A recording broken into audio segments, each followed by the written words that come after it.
Hello and welcome to Primetime for Friday, October 17th. I'm Ed Hulip. Tonight we get into the FSU homecoming spirit for the weekend ahead.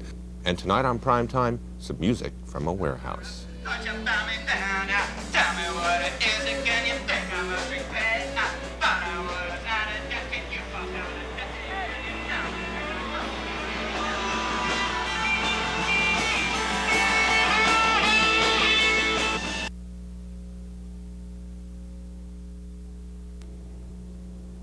The warehouses at 501 Madison Street in Tallahassee have a reputation that lingers from days gone by when the area was a center of business and social activity for blacks in Tallahassee.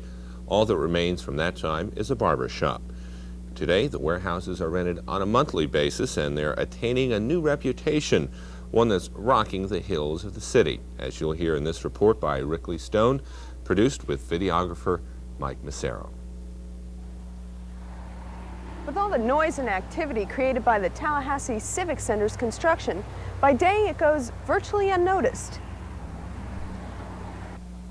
But by night it's the other way around as the walls of these warehouses come alive with a different kind of noise and activity, music.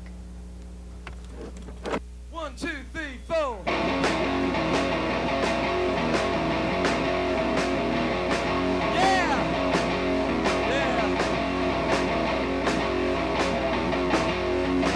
Mr. Stupid, that's my name. Stupid's my line, stupid's my game. Stupid as a child, playing with a toy. Stupid as I'd go wise to be a slut boy.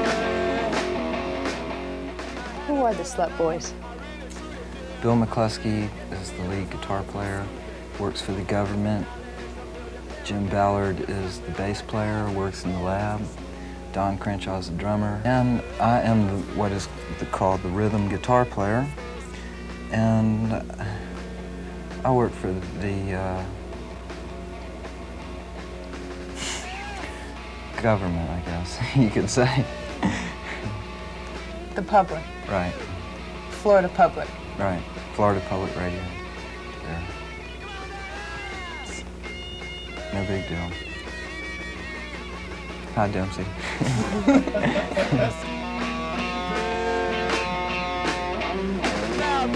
To follow now, stay true. You can go along, but you do, stupid too.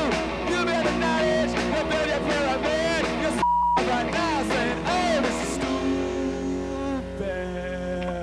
I'm living not stupid skin. Oh, that's still stupid.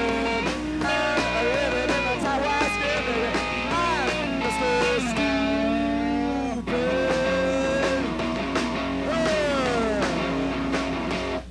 The moment we started playing down here, people would come down and listen. And, you know, we just played at the Lucky Horseshoe Bar and broke their attendance record there. So, and they sold more beer or whatever than they ever had. So, like I say, it's getting better. Why the warehouse? Is there any significance to playing here?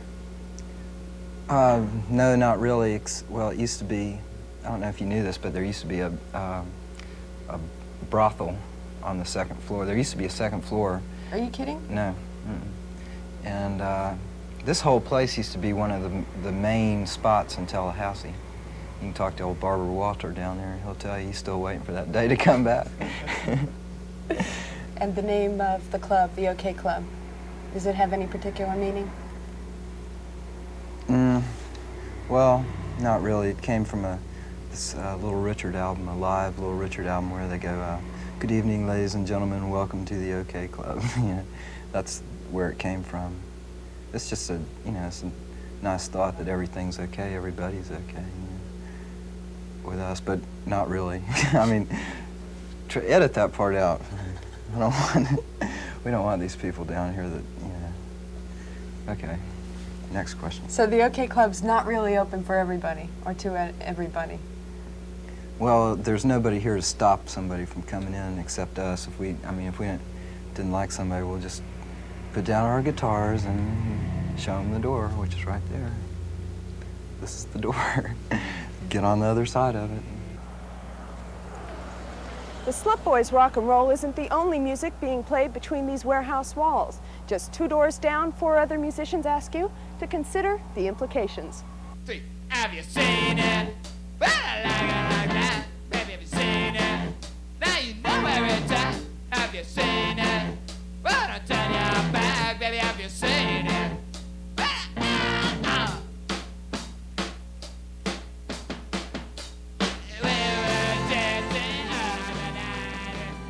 I'd like to be able to make records, you know, and to perform in front of people. It's such a charge, you know, to do that. So that's what we want to do, you know. What kind of music would you say you play? How would you describe it? I don't know if I don't know how to describe it. We don't labels kind of, you know, confine things, but we like abundance, you know. We like to throw everything in there. So everything in the world is in there, you know. So we do different kinds of things. That's why, you know, one song sounds like a soul song, and another one sounds like, you know, a punk song, and another one sounds like, you know, a Latin song. It's, you know, we like to use everything. Minimalism. I don't understand why minimalism is like an appropriate response to the world, you know, because there's so many things going on that, you know, you just have to throw everything in there. I don't see how you can help it but do it.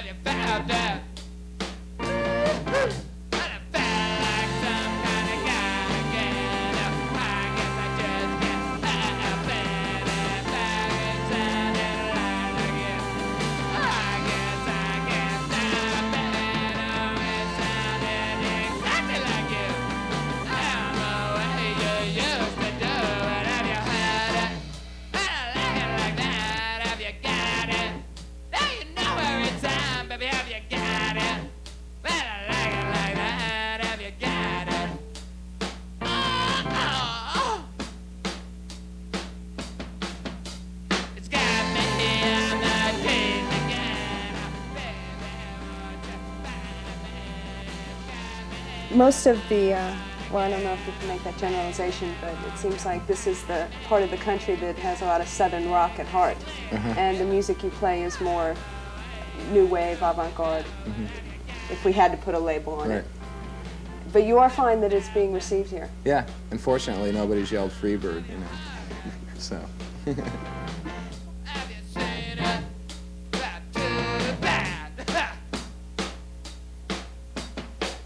Why the warehouse? Is there any significance here for you? You came after the Slut Boys had kind of made this their home. Yeah. Well, we were looking for a place at that time because, you know, everything's like come when it's supposed to happen for us, you know. And we just decided at that time that it was like time to get a warehouse to move out of like where we were, and it was like in a living room, and it was really a constricted space, you know, and it was like, you know, things were really tight in there, and so it was like, and we were facing the drums, you know, we had to like play around the drums, so it was like absurd, you know, it was like nothing that we would ever do in front of people. So we decided to get a place where we could play like we would be playing in front of people.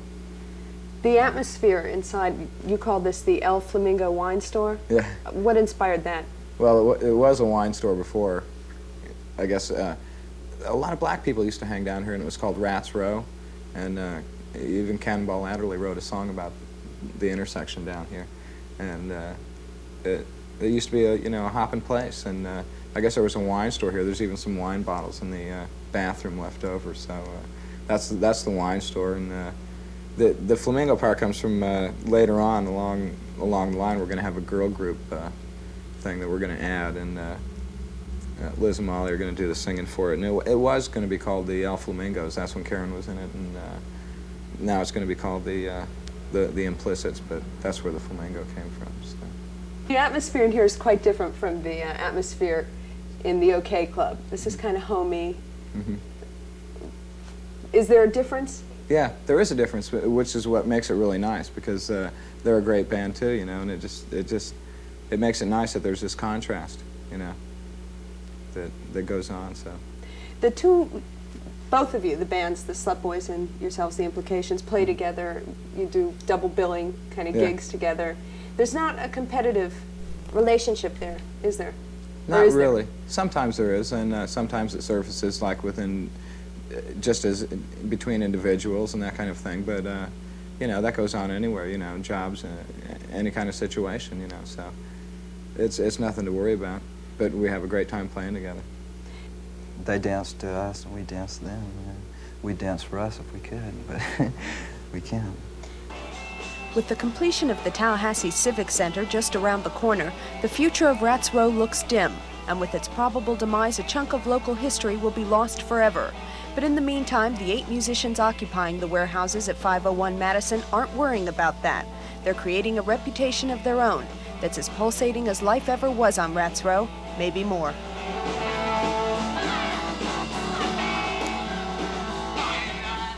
And that's prime time for tonight. On Monday night, FSU President Bernard Sliger. Stay tuned for Washington Week in Review. Good night.